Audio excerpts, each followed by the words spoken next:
Bonjour, dans cette vidéo je vais vous parler de l'équilibre qu'il faut avoir entre assimilation et action. C'est ce que j'appelle la balance de l'assimilation et de l'action.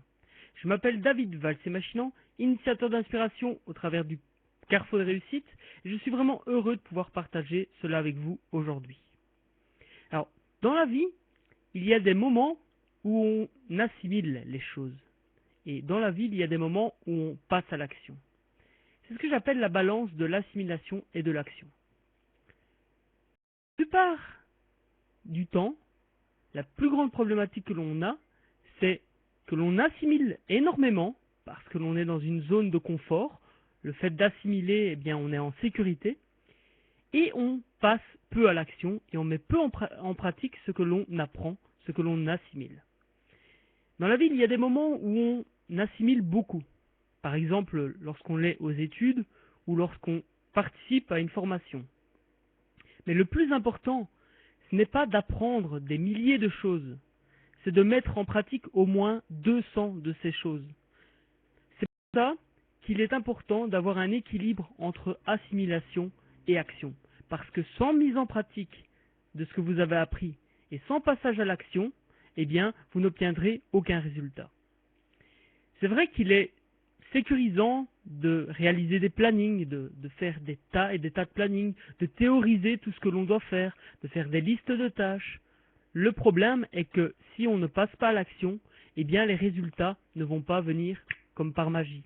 Donc je vous invite vraiment, à partir d'aujourd'hui, à prendre cela en considération et à vous poser la question, ok, est-ce que je mets assez en pratique ce que j'assimile? Et je me permets de vous partager cela parce que moi-même, j'ai pendant longtemps lu énormément de bouquins, je me suis formé énormément. Et le passage à l'action, eh bien, c'était quelque chose que je faisais, mais en petite quantité. Parce que je me sentais en sécurité. J'adore apprendre, j'adore vraiment apprendre.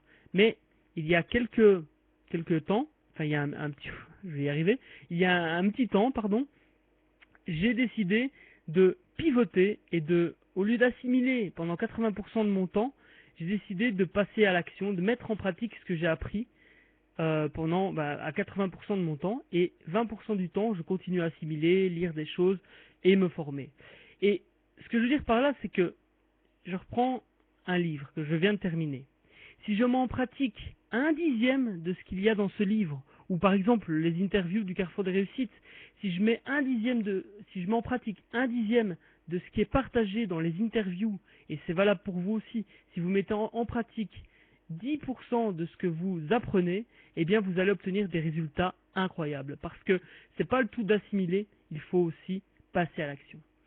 De plus, comme me le faisait me remarquer mon ami David Veninck, lorsque l'on assimile et qu'on ne passe pas à l'action, qu'on ne met pas en pratique, il y a un écart qui se creuse entre notre potentiel, notre capacité je dirais, potentiel vraiment à faire les choses, et le fait d'avoir des résultats. Donc je sais, je me sens capable de faire telle chose. Le problème c'est que si je ne le fais pas, eh bien je vais être frustré parce que je ne vais pas obtenir le résultat. Je me sens capable de faire cela, mais comme je ne le fais pas, je n'ai pas de résultat, et donc je suis frustré de ne pas avoir ce résultat. Alors que si je passe à l'action et que je mets en pratique ce que je sais, eh bien, voilà, il n'y a plus de frustration. Donc ça aussi, c'est une clé du succès, et je vous invite vraiment à mettre en pratique cela.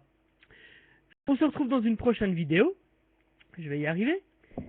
D'ici là, continuons à co-créer de la valeur pour changer le monde à notre échelle.